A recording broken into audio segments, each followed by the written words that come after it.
시청자 여러분 안녕하십니까? 뉴스7 신유만입니다. 민주당 정청래 대표의 갑작스런 합당 제안 이후 여당 내 혼란이 좀처럼 잦아들지 않고 있습니다. 합당 반대파는 당대표가 자신들에게 이른바 좌표를 찍었다며 문자 폭탄을 받고 있다고 호소했고, 조국 대표는 극렬 반대론자들의 행태를 문제 삼았습니다. 정 대표는 내일 최고위원들과 면담을 진행하는데 이 자리가 분수령이 될 수도 있어 보입니다. 오늘 첫 소식 고승현 기자가 보도합니다. 민주당 정청래 대표의 합당 제안 뒤 연일 정 대표를 직격하고 있는 강득구 최고위원은 2만 개 가까운 문자 폭탄을 받았다고 하소연했습니다. 그러면서 당 대표가 특정 커뮤니티에서 자신을 좌표 찍고 특정 유튜브에서 자신의 전화번호를 공개했다며 야만이고 폭력이라고 밝혔습니다. 더 이상 민주당을 망치는 것을 두고 볼 수 없습니다. 정청래 대표는 원칙 앞에 서십시오. 지금 필요한 것은 결단입니다.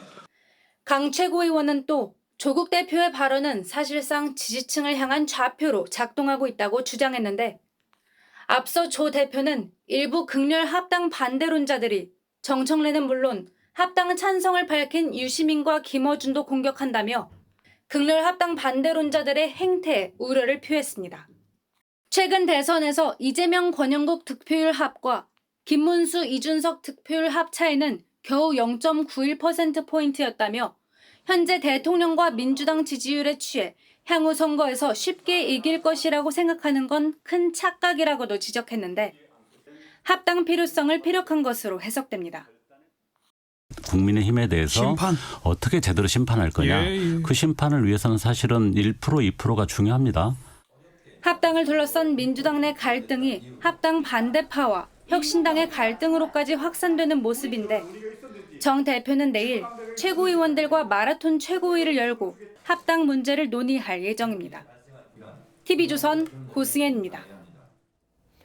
한동훈 전 대표를 제명한 국민의힘이 이번에는 배현진 의원과 보수 유튜버 고성국 씨에 대한 징계 절차에 각각 착수했습니다.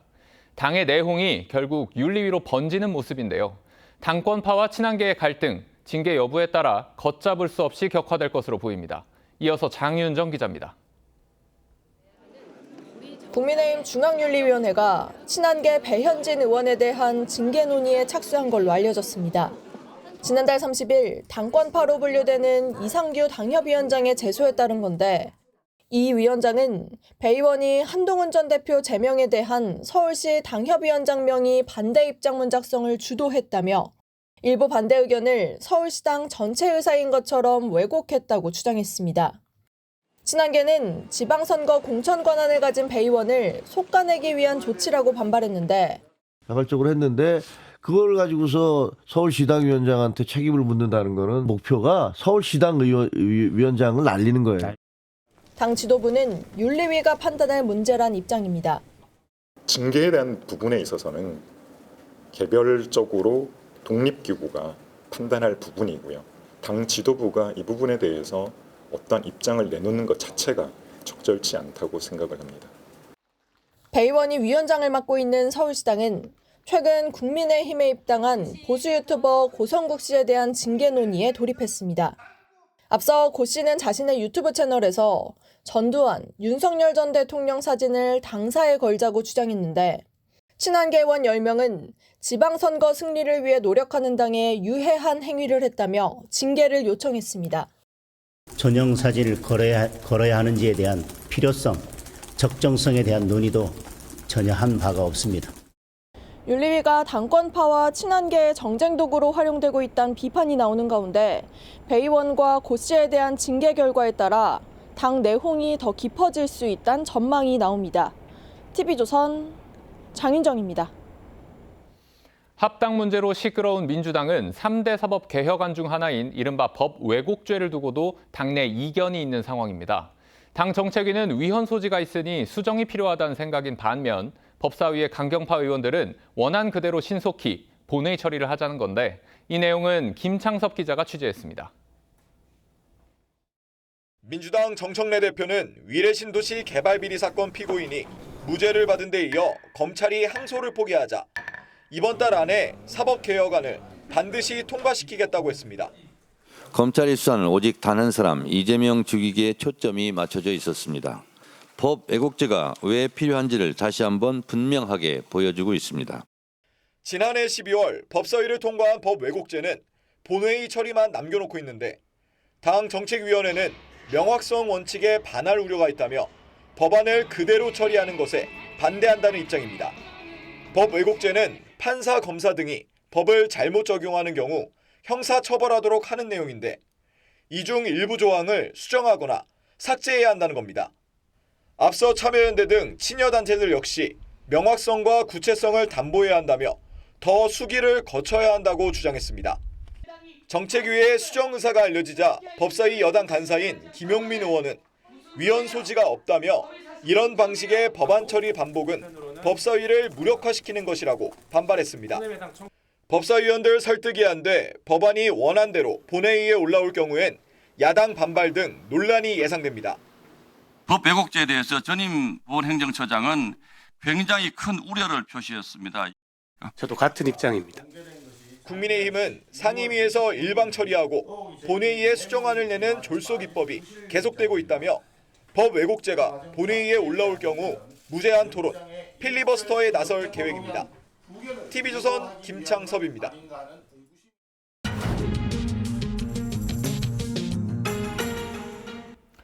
법 왜곡죄뿐 아니라 민주당이 최우선 과제로 삼아온 검찰개혁 법안을 두고도 여권 안에서는 입장이 엇갈리는 분위기입니다. 정치권 뒷이야기를 들어보는 뉴스더 시간, 오늘은 정치부 한송원 기자 나왔습니다. 한 기자, 검찰이 없어지고 새로 생기는 공소청에 보완 수사권을 주느냐 마느냐 하는 게 쟁점이었는데 이게 당론이 정해졌죠. 네, 보완 수사권이 아니라 보완 수사 요구권을 주기로 당론이 정해졌습니다. 네. 정청래 대표는 어제 아침에도 보완 수사권은 폐지한다 이렇게 쐐기를 박았습니다. 보완 수사 요구권을 준다는 것은 보완 수사권도 주지 않겠다는 뜻입니다. 보완 수사권을 폐지하겠다는 뜻입니다. 네, 이틀 전 의원총회에서 보완 수사 요구권만 허용한다 이렇게 방향으로 정리가 됐는데 이 점을 재차 분명히 한 겁니다. 사실 보완 수사권 문제 공소청법이 통과된 뒤에도 손볼 수 있는 형사소송법 개정 사안이어서 당장 결론을 낼 필요는 없었습니다. 그런데 정부 쪽에서 보완 수사권을 공소청에 줄 수 있다 이렇게 이야기가 흘러나왔고 여권 강경파를 중심으로 반발이 제기되자 서둘러 정리에 나선 거 아니냐 이런 말이 나오고 있습니다. 당 내에서 충분히 토론이나 논의가 있었던 건가요? 이틀 전에 의원총회 1시간 만에 비교적 빨리 끝났습니다. 취재를 해보니까 정 대표가 비공개 의총에서 법사위원회 논의 결과 보완 수사권이 아닌 보완 수사 요구권으로 정리가 됐다 이런 취지로 설명하면서 주도했다고 합니다. 또 대통령 뜻 자체가 당에서 총의를 모아서 수정하고 변경해라 이런 설명도 덧붙였다고 하는데요. 다만 일부 의원들 이야기를 들어봤더니 보완 수사권 폐지와 관련해서 법사위에서도 이견이 있었고 법무부와 논의된 상황도 아니었다 이렇게 전했습니다. 정 대표 발언이 끝난 뒤에 한 지도부 의원이 다시 나와서 추후에 형사소송법 때 다시 논의를 해보자 이렇게 여지를 남기기도 했다고 합니다. 그런데 결국에 이 대통령 요구와는 다른 결론이 난 셈이라서 이 대통령의 속내가 편하지만은 않을 거다 이런 말도 나오는 것 같습니다. 네, 이재명 대통령 역시 보완 수사권을 원칙적으로 폐지하자 이런 입장인 데는 동의합니다. 다만 무소불위의 경찰기관 탄생 등을 우려해서 예외적 허용은 필요하다 이런 입장입니다. 아주 예외적인 경우에 남용의 여지가 없게 안전장치를 만든 다음에 그런 거 정도는 해주는 게 실제로 국가 업무를 효율적으로 처리하는 길이기도 하잖아요. 네, 실제로 당론 결정 이후에 이 대통령이 불편한 기색을 내비쳤다 이런 여권 관계자 전원도 있었고요. 법무부 관계자들은 정부안이 사실상 뒤집혔다면서 당황한 기색을 보이기도 했습니다. 정성호 법무부 장관 역시 부실 수사 우려 등을 언급하면서 이재명 정부의 검찰개혁이 실패로 끝나지 않으려면 예외적 허용이 필요하다 이런 입장입니다. 결국 당이 재차 강성 지지층을 고려한 개혁 방향을 택하면서 오히려 이재명 대통령에게 정무적 부담으로 작용하는 거 아니냐 이런 말이 나오고 있습니다. 네, 여야의 전당원 투표 관련 내용도 보겠습니다. 양당 대표 모두 당원 주권을 내세우고 있죠. 네, 먼저 정청래 대표는 앞서 통과한 1인 1표제 그리고 조국혁신당과의 합당 모두 당원 투표 카드를 전면에 내세웠습니다. 그런데 이 당원 주권주의를 앞세우는 흐름 민주당만은 아닌데요. 국민의힘 장동혁 대표도 자신을 향한 사퇴 요구에 전당원 투표로 재신임을 받겠다 이렇게 승부수를 던진 바 있습니다. 자신의 정치적 생명을 걸고 제게 재신임이나 사퇴를 요구한다면 저는 곧바로 전당원 투표를 실시하겠습니다.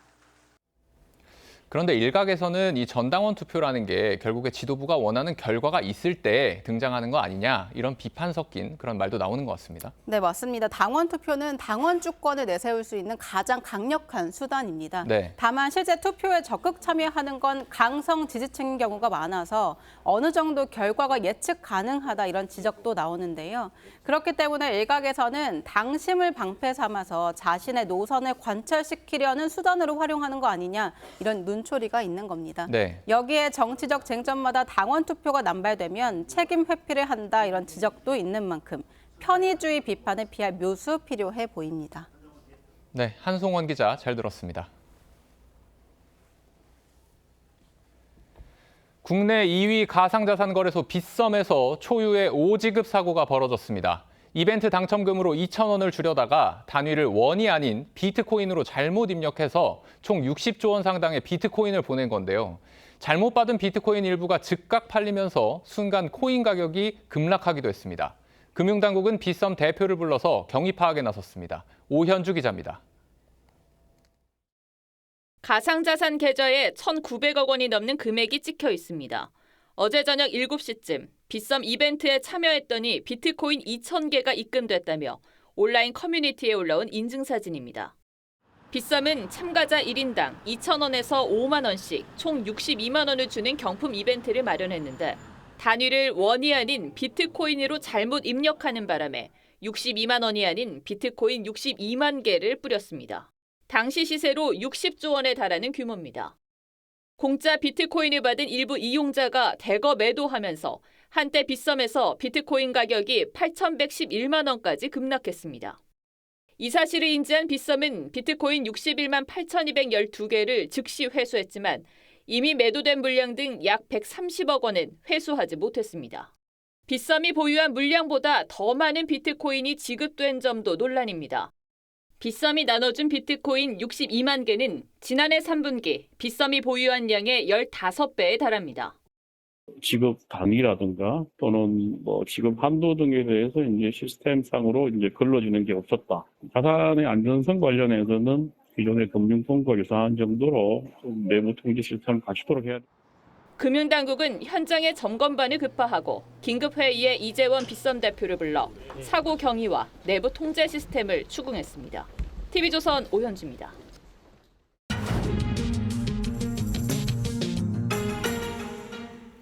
보신 것처럼 빗썸에서 황당한 사고가 났습니다. 어쩌다 이런 일이 일어났는지, 피해를 본 사람들은 보상받을 길이 있는지 뉴스더 코너에서 장혁수 기자와 더 얘기 나눠보겠습니다.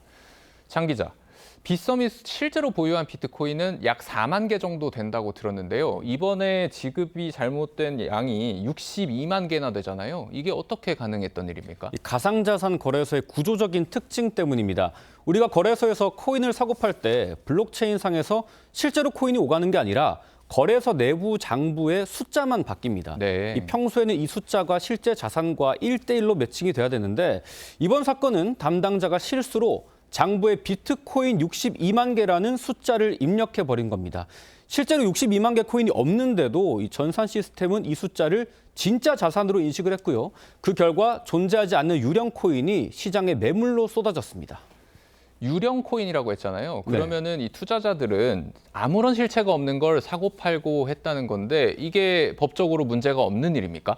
방식 자체는 은행이 사용하는 것과 같아서 합법입니다. 우리가 은행 어플로 100만 원을 이체할 때도 실제로 현금 따발이 오가는 게 아니라 전산상의 숫자만 바뀌는 것과 같은 원리입니다. 그렇죠. 여기에는 이 전제 조건이 있습니다. 가상자산 이용자 보호법에 따라서 거래소는 고객이 맡긴 것과 똑같은 양의 코인을 실제로 금고에 보관하고 있어야 한다는 점입니다.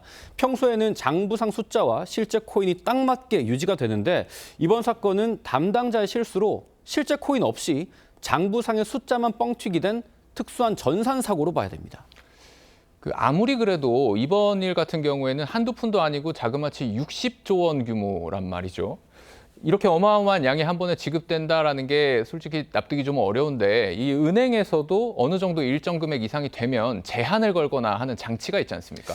맞습니다. 4시간 전쯤에 금융위원회와 금융감독원이 긴급회의를 열었는데 말씀하신 그 부분을 집중적으로 들여다봤을 겁니다. 네. 정상적인 금융회사라면 고액 전송을 할 때 상급자 결제, 한도 제한, 이상거래 탐지 시스템 등이 복합적으로 작동을 해야 됩니다. 이번엔 그게 하나도 안 됐다는 건데 결국 이 빗썸의 내부 통제가 사실상 구멍가게 수준이었다라는 게 드러난 겁니다.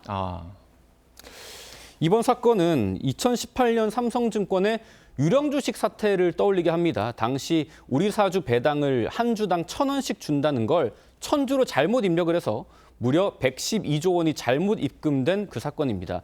그 결과 삼성증권 대표는 물러났고요. 회사는 6개월 신규 영업 정지 처분을 받았는데 빗썸도 이해 못지않은 중징계가 내려질 걸로 예상이 됩니다. 가장 궁금한 부분인데요. 만약에 내가 이번에 이 사건으로 비트코인 몇천 개를 받았습니다. 그럼 어떻게 되는지, 그리고 혹시 이미 팔아서 현금으로 이제 좀 챙기신 분들은 이걸 가져도 되는 것인지 이게 궁금하거든요. 저도 그 부분이 제일 궁금했는데 네. 절대로 안 된다고 합니다. 이미 현금화를 해서 은행 계좌로 인출한 경우라도 법적으로는 부당 이득에 해당돼서 100% 반환을 해야 됩니다. 안 돌려주면 계좌 가압류나 소송이 들어오겠죠. 삼성증권 사태 때도 재빠르게 주식을 팔아서 현금화를 하려던 직원들이 있었는데 결국 수익금은 전액 환수당했고 횡령죄 등으로 형사처벌까지 받았습니다. 이번에도 비슷한 결말이 날 걸로 보입니다. 자, 유령 코인이 쏟아지면서 이게 비트코인 가격이 한때 15%나 폭락을 했는데 이 폭락장에 이제 놀라서 파신 일반 투자자들의 손해는 누가 보상해 줍니까? 말씀드린 삼성증권 유령 주식 사태 때는 회사가 피해자들에게 손실액을 거의 전액 보상해 주면서 합의를 했습니다. 상장을 준비 중인 빗썸도요. 5입금 고객 손실액이 10억 원 정도로 파악된다면서 전액 보상에 10% 추가 보상까지 약속을 했습니다. 그런데 만약 여기서 합의가 안 돼서 소송전으로 간다. 그렇게 되면 이야기가 좀 복잡해집니다. 법원은 보통 이 공포감에 매도한 투자자 본인의 책임도 일부 인정을 하기 때문에 소송을 거친다면 이 손해액을 100% 다 돌려받는 건 좀 어려울 수도 있습니다. 네, 장혁수 기자 잘 들었습니다.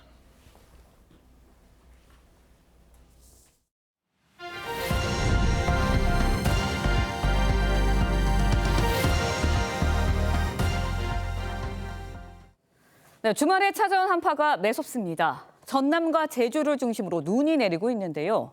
눈발은 밤새 더 강해져 최대 30cm까지 내릴 것으로 예상됩니다. 전국 곳곳에 한파특보가 내려진 가운데 내일 아침 서울의 영하 13도까지 떨어지는 등 오늘보다 더 추워질 전망입니다. 김태준 기자의 보도입니다. 한라산 자락이 온통 눈으로 뒤덮였습니다. 등산로는 입산이 통제됐고 차들은 엉금엉금 거북이 운행을 합니다. 비상등을 켜고 비탈길을 올라가려 애쓰지만 바퀴가 헛돌기만 합니다.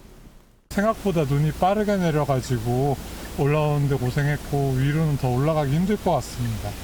한라산에 20cm 넘게 눈이 내린 제주도에는 대설특보가 내려졌고 강한 바람까지 불면서 항공기 20여 편이 결항되거나 지연됐습니다. 기상청은 오늘 밤부터 서해안을 중심으로 시간당 3에서 5cm 안팎의 강한 눈이 내릴 것으로 예보했습니다. 전국 곳곳에 한파특보가 내려진 가운데 내일은 더 추워집니다. 내일 아침 기온은 서울 영하 13도 등 전국이 영하 18도에서 영하 5도로 오늘보다 2도에서 7도가량 낮을 전망입니다. 우리나라 약 5km 상공에 영하 40도의 찬 공기가 남하하고 지상에서도 북서쪽에 찬 공기가 지속적으로 유입되며 전국 대부분 지역에 한파특보가 발효 중에 있습니다. 이번 추위는 모레 아침까지 이어지다 낮부터 점차 누그러질 전망입니다. TV조선 김태준입니다. 네, 어제 화재로 긴급 회항했던 제주발 목포행 화물선. 이번 불은 배에 실려있던 화물차에서 시작된 것으로 조사됐습니다. 한편 경남 양산 경부고속도로에서는 2차 사고가 발생했는데 70대 운전자가 숨졌습니다. 사건 사고 소식 김동영 기자가 정리했습니다. 회항하는 대형 화물선 위로 흰 연기가 피어오릅니다. 어제 오후 5시 반쯤 제주를 출발해 목포로 가던 9,900톤급 화물선 안에서 불이 났습니다. 배 안에는 차량 127대가 실려 있었는데 배에 실려있던 화물차에서 불이 시작된 것으로 추정됩니다. 가운데 이제 다른 차 하나가 불러와서 옆에 차에 그냥 던진 것 같아요. 근데 뭐 그게 워낙 불이 뭐 그렇게 되다 보니까 뱃머리를 돌려 제주항에서 소방대원이 투입되고서야 1시간 40여 분 만에 불은 꺼졌습니다. 화물차 3대가 불타고 승객과 선원 등 4명이 연기를 마셔 병원으로 옮겨졌습니다. 거친 파도가 몰아치는 바다에 배 한 척이 뒤집혀 있습니다. 전남 완도 앞바다에서 전복된 양식장 관리선입니다. 승선원 1명이 실종돼 이틀째 수색 중인데 아직 구조 소식은 들리지 않고 있습니다. 지금도 날씨는 안 좋습니다. 바람이 좀 세고 바다 좀 치고 있는 중입니다. 어제 저녁 통영대전 고속도로에선 고속버스와 화물차 등 차량 4대가 잇따라 부딪혀 2명이 다쳤고 오늘 새벽 경남 양산 경부고속도로에선 사고 난 차를 승용차 2대가 잇따라 들이받으며 70대 운전자가 숨졌습니다. TV조선 김동렬입니다. 네, 국회에서의 위증 혐의로 경찰에 2번째 소환된 쿠팡의 헤럴드 로저스 대표. 14시간 동안의 조사를 마치고 오늘 새벽 귀가했습니다.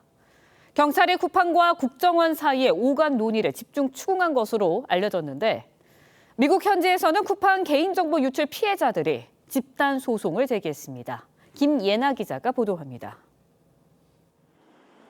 14시간 동안의 경찰 조사를 받은 헤럴드 로저스 쿠팡 한국 대표가 새벽 3시 25분쯤 서울경찰청을 빠져나옵니다. 피의자 접촉을 국정원 지시한 게 맞습니까? 지난달 30일 1차 조사 이후 일주일 만에 로저스 대표를 소환한 경찰은 국회 청문회 위증 의혹에 대해 추궁했습니다. 지난해 국회 청문회에서 로저스 대표는 쿠팡이 국정원 지시에 따라 개인정보 유출과 관련한 자체 조사를 벌였다고 했지만 The government agency gave us the instruction, and then we did it. 국정원은 지시한 사실이 없다고 부인했고 국회 과방위는 로저스 대표를 위증 혐의로 고발했습니다.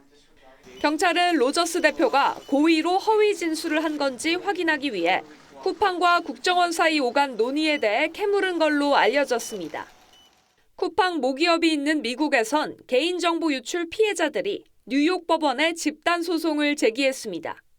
쿠팡 잉크의 의장으로서 실질적인 통제력과 또 결정권을 가진 사람으로서 이 사태에 대해서 가장 큰 책임이 있는 부분으로 보입니다. 소송 참여자들은 미국 법원의 디스커버리 제도를 통해 쿠팡 내부 자료를 확보해 직접 조사를 벌일 수 있을 걸로 기대하고 있습니다. TV조선 김예나입니다. 네, 대장동 사건 항소 포기 사태로 논란을 겪었던 검찰이 위례개발 사건에 대해서도 결국 항소 포기를 결정했습니다. 검찰은 법리 검토를 거친 결과라고 설명하고 있지만 내부에서조차 권력자에 대한 항소 포기가 새로운 기준이 되냐는 비판이 나오고 있는데요. 오늘의 포커스 항소 포기 논란에 맞춰봤습니다. 조유진 기자입니다. 지난해 9월 국무회의에서 이재명 대통령은 검찰의 기계적 항소 관행을 지적했습니다. 검사들이 되도 않는 거 기소해가지고 무죄 받고 나면 연책하려고 항소하고. 한 달여 뒤 검찰은 대장동 민간업자 1심 판결에 대한 항소를 포기했습니다. 법무부 장관으로부터 항소 포기하라는 지시 받았습니까? 다음에 말씀드리겠습니다. 지난해 12월엔 서해피격 사건 1심에서 문재인 정부 안보라인 인사 5명에 대한 무죄가 선고되자 검찰은 부분 항소를 결정하며 박지원 전 국정원장과 서욱 전 국방장관은 무죄가 확정됐습니다. 지난 4일엔 위례신도시 개발비리 사건과 조현옥 전 청와대 인사수석의 인사개입 의혹에 대해 항소를 포기했습니다. 검찰은 법리 검토를 하고 항소 인용 가능성 등을 따진 결정이라고 밝혔습니다. 하지만 내부에선 권력자가 관련된 중요 사건은 항소 포기가 유노멀이 되어버린 것이냐는 쓴소리가 나오고 야권 인사들은 자신들의 사건에도 같은 기준이 적용되고 있는지 의문을 제기합니다. 할 말 되게 많습니다. 검사들한테. 이건 항소하나요, 안 하나요? 우리 편은 항소 포기하고 남의 편은 즉각 항소해야 되고. 항소 여부를 결정할 때마다 공정성을 시험받게 된 겁니다. 부담을 많이 갖겠죠. 항소 포기라고 하는 문제에 있어서 정치 권력의 눈치를 보는 것이다. 국민들이 그렇게 인식할 수도 있는 거죠. 특히 대장동과 위례 사건에 대한 잇따른 항소 포기는 이 사건과 관련해 별도로 기소된 이 대통령의 재판 공소 유지에도 영향을 미칠 것이라는 관측이 나옵니다. TV조선 조유진입니다. 이재명 대통령이 오늘 부자들이 한국을 떠난다는 대한상공회의소의 보도자료를 두고 고의적 가짜뉴스라고 비판했습니다. 그러자 대한상인은 충분한 검증이 없었다면서 3시간 만에 공식 사과문을 냈고 최태원 대한상인 회장도 유사 사례 재발 방지를 지시했는데요. 어떤 내용이 문제가 됐던 건지 이채연 기자가 짚어봤습니다. 대한상공회의소가 지난 4일 발표한 보도자료입니다. 영국의 한 이민 컨설팅 업체 보고서를 인용해 상속세 부담 때문에 한국은 자산가 유출이 세계 4위라고 밝혔습니다. 하지만 국내외에선 이 보고서가 남아공에 위치한 소규모 기업이 전 세계 100만 장자 인원수를 SNS 프로필로 추계한 조사를 기반으로 한 점 등을 두고 신빙성 문제가 제기됐고 영국 조세정의 네트워크 역시 지난해 100만 장자 대탈출은 발생하지 않았다면서 보고서 내용을 반박하기도 했습니다. 대한상의가 이런 통계를 인용한 사실이 일부 언론 보도로 알려진 뒤 이재명 대통령은 오늘 SNS를 통해 법률에 의한 공식단체인 대한상의가 사익을 도모하고 정부 정책을 공격하기 위해 가짜뉴스를 생산했다고 질타했습니다. 엄중하게 책임을 묻겠다고도 했는데 이 대통령은 그동안 가짜뉴스 엄단을 강조해왔습니다. 가짜 정보나 이거에 대해서 좀 체계적 대응이 필요하지 않을까 싶습니다. 이 대통령의 지적 3시간여 뒤 대한상의는 외부 통계를 충분한 검증 없이 인용했다며 깊이 사과드린다고 공식 사과문을 냈습니다. 최태원 대한상의 회장도 책임 있는 기관인 만큼 면밀히 데이터를 챙겼어야 했다며 유사 사례가 다시 발생하지 않도록 만전을 기해달라고 지시했습니다. TV조선 이채연입니다. 이재명 대통령이 연일 다주택자들을 향해 집을 팔라고 강하게 압박하고 있죠. 하지만 시장에서는 안 파는 게 아니라 못 파는 것이라는 아우성이 터져나오고 있는데요. 정부도 뒤늦게 대책을 마련하고는 있지만 왜 이런 일이 일어나는 건지 경제부 송병철 기자와 함께 하나씩 따져보도록 하겠습니다. 네, 송 기자, 일단은 다주택자 양도세 중과 5월 10일부터 다시 시작이 되는 거죠? 네, 지난 4년간 유예됐던 양도세 중과가 오는 5월 10일 다시 시행됩니다. 그래서 다주택자들은 무거운 세금을 피하려면 집을 팔아야 하는 상황입니다. 이재명 대통령도 집을 팔 수 있는 마지막 기회라고 강하게 압박하고 있는데요. 문제는 수도권 핵심 지역 아파트는 팔고 싶어도 팔 수 없는 경우가 많다는 겁니다. 네, 집을 팔아야 세금 부과를 면할 수 있는 건데 왜 팔지 못한다는 건가요? 정부가 지난 10월에 서울 전역과 경기 주요 지역 12곳을 토지거래 허가 구역으로 묶었기 때문입니다. 토지에는 해당 지역 아파트에 대해선 실거주 의무가 부여됩니다. 그런데 다주택자가 내놓은 아파트 대부분은 세입자가 살고 있는 경우가 많기 때문에 곧바로 실거주할 수가 없는 상황인 겁니다. 네, 그렇다면 결국은 때마침 임대차 계약이 나오는 경우가 아니라면 집을 팔기가 쉽지 않다는 거네요. 네, 그렇습니다. 정부가 5월 9일 매도 계약분까지는 3개월 내지 6개월간 중과 유예 기간을 준다고 했으니 강남 3구와 용산은 8월 9일까지, 그 외 조정 대상 지역은 11월 9일까지 임대차 계약이 끝나야만 계약 체결이 가능합니다. 이렇다 보니 세입자에게 이사비에 위로금까지 주면서 제발 나가달라고 하는 진풍경이 벌어지고 있습니다. 그나마 세입자가 나가면 다행이지만 전세 구하기 힘들다고 버티면 방법이 없습니다. 현장 목소리 들어보시죠. 지금 뭐 임차인들 내보내려고 이제 뭐 이사 비용 소비도 하고 막 그런 분도 있어요. 이제 한 번 같은 경우 구부 같은 경우 이제 1,400만 원 이제 주기로 한 거고. 네, 확실한 대책이 필요해 보이는데 방법이 없는 걸까요? 네, 정부는 뒤늦게 이런 문제를 파악하고 다음 주에 대책을 내놓기로 했습니다. 토지의 갭 투자 금지 규정을 완화해 매수자의 실거주 시점을 기존 세입자의 전월세 계약이 끝나는 시점으로 맞출 가능성이 높습니다. 다만 세입자는 계약갱신 청구권을 통해 2년 더 전월세 계약을 연장할 수 있는데요. 이 권리까지는 인정해주지 않을 것으로 보입니다. 집주인이 실거주를 이유로 계약갱신 청구권을 거부할 수 있기 때문입니다. 네, 그러면 계산을 해보면 새가 끼어있는 다주택자 매물 길게는 2년 가까이 팔 수 없게 되는 거 아닌가라는 생각이 드는데 사실 너무 복잡한 거 아닌가요? 네, 전문가들은 정책의 순서가 잘못됐고 정밀하지도 않다고 지적합니다. 애초에 다주택자 양도세 중과 유예를 연장할 생각이 없었다면 좀 더 빨리 시장에 알렸어야 한다는 겁니다. 토어제로 팔 수도 없는 상황을 만들어 놓고 세금 폭탄을 투척하는 꼴이라는 얘기입니다. 이재명 대통령은 이미 4년 전부터 매년 종료 예정이었기 때문에 다주택자가 대비 안 한 것이라고 지적했지만 이 대통령 또한 최근까지도 세금은 건드리지 않겠다. 세금은 마지막 수단이라며 일관되지 않은 목소리를 냈다는 지적도 나옵니다. 네, 집값 안정도 중요하죠. 하지만 정책의 세밀함이 부족했다는 지적, 정부가 귀 기울여야 할 것 같습니다. 송 기자 잘 들었습니다. 미국 증시를 대표하는 다우지수가 사상 처음 5만 선을 돌파했습니다. 최근 하락세를 면치 못하던 비트코인도 모처럼 큰 폭으로 올랐는데 자산 시장의 희망과 우려가 교차하고 있어서 큰 폭으로 오르내리는 변동성 장세가 당분간 이어질 전망입니다. 이나영 기자가 보도합니다. 미국을 대표하는 30개 대기업 주가를 반영하는 다우존스 지수가 현지 시간 7일 역사적인 기록을 세웠습니다.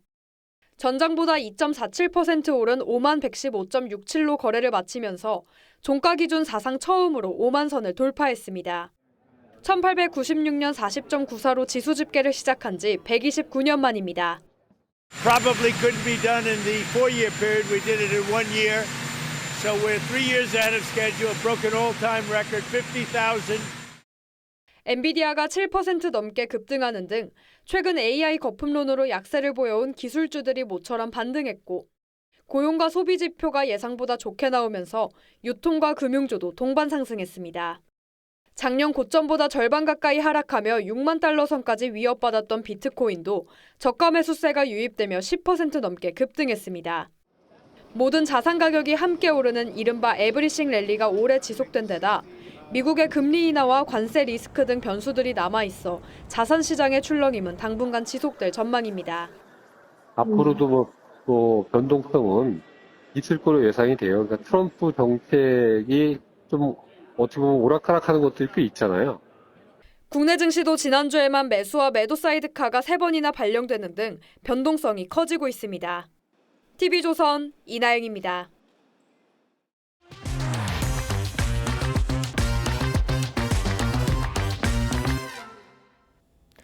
이렇게 자산 시장의 변동성이 커지면서 그동안 안전자산으로 여겨졌던 금값도 크게 출렁이고 있습니다.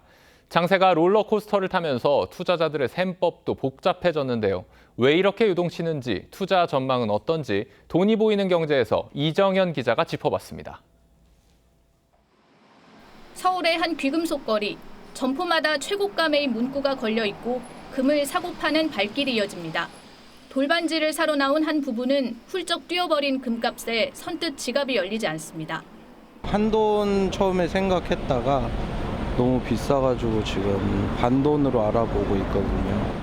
가격이 38만 원? 그 한돈이 그래가지고 그때도 뭐 저희 현금으로 받고 했는데 그때 금을 더 사놓을 걸 그랬어요. 이만하면 많이 올랐다 싶어 장롱 속 금부치를 갖고 나온 사람들도 눈에 띕니다. 요새 그래도 그나마 시세가 좀 난 것 같아가지고 별로 오를 것 같지도 않고 이제 뭐 거진 맥시멈 다 오르지 않았나? 3만 원대부터 구입하신 분들도 지금 이제 뭐 80 넘게 매입이 가능하니까 나오셔서 팔고 있으십니다. 지금도 있고 실버, 은수저 이런 거 팔러들 많이들 나오십니다. 현재 금값은 온스당 4,800달러 수준. 5,300달러를 넘어섰던 국제금값은 지난달 30일 11% 넘게 뚝 떨어진 뒤 롤러코스터 장세를 연출하고 있습니다. 매파 성향으로 알려진 케빈 워 씨가 차기 연준 의장으로 지명됐다는 소식과 함께 중국 투기 세력이 차익 실현에 나선 영향입니다. 돈나무 언니로 알려진 캐시 우드는 금값이 통화량에 비해 너무 비싸다고 경고했습니다. 하지만 지금의 널뛰기를 일시적 발작으로 보는 분석이 많습니다. JP모건은 올해 말 금값 전망을 6,300달러까지 올려잡고 투자금이 더 유입되면 2030년 8,000달러까지 갈 수 있다고 전망했습니다. 투자계의 거장 레이 달리오는 최선의 피난처는 여전히 금이라고 평가했습니다. 전 세계적으로 외환보유고에서 금 보유 비중 눕히고 있는 부분들도 계속 작용을 할 거고요. 시장의 불확실성이 높다 보니까 포트폴리오 다변화, 안전자산 수요 이런 것들이 계속해서 유입된다라는 것들을 감안을 하게 되면은 금 가격의 우상향 기조는 유효하다.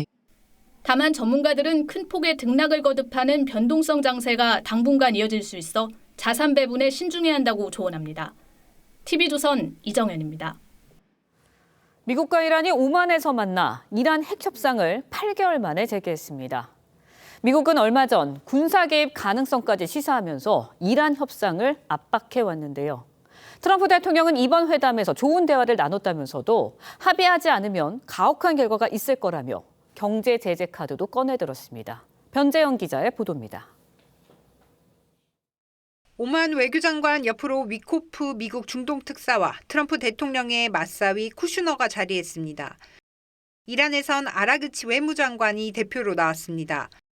미국과 이란이 8개월 만에 핵 협상을 재개했습니다.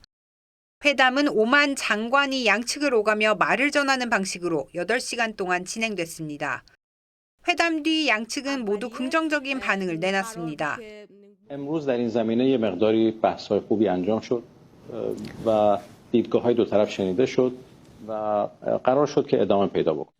다만 트럼프 대통령은 다음 주 초 다시 만난다고 예고하면서도 이란의 합의를 압박했습니다. 이번 회담에서 미국은 우라늄 농축 중단을 요구했지만 이란은 거부한 것으로 알려졌습니다. Very good talks going with Iran. They know the consequences if they don't make a deal. The consequences are very steep. 미국은 협상 당일 경제 제재도 쏟아냈습니다.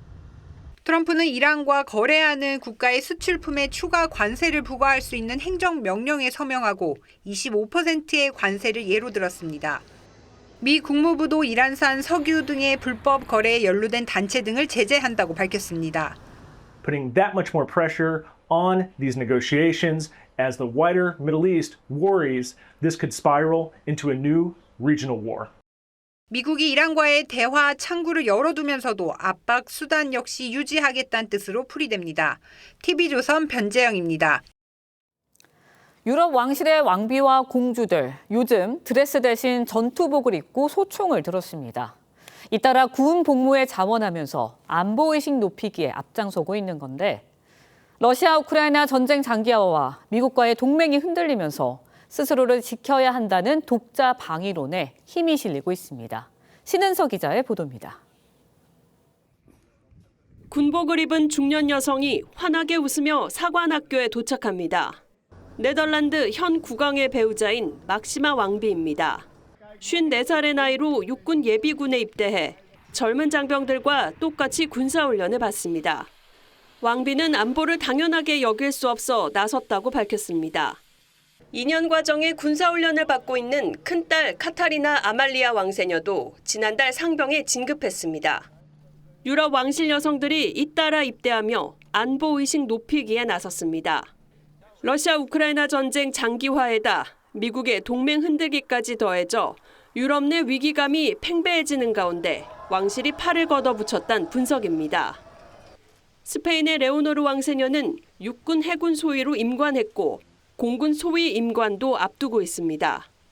육해공군 사관학교를 돌며 집중 훈련을 받는 중인데 어머니인 레티시아 왕비가 항구에 마중 나와 눈길을 끌기도 했습니다.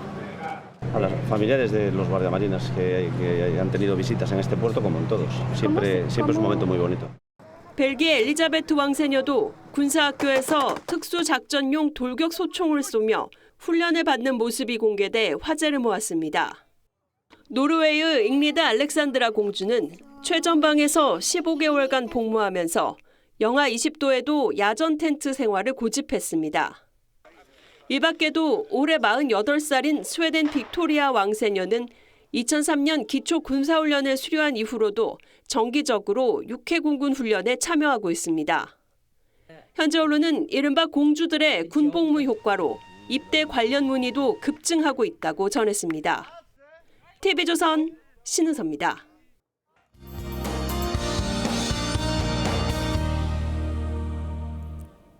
종일 영하권 추위가 이어졌는데 내일은 오늘보다 더 춥겠습니다.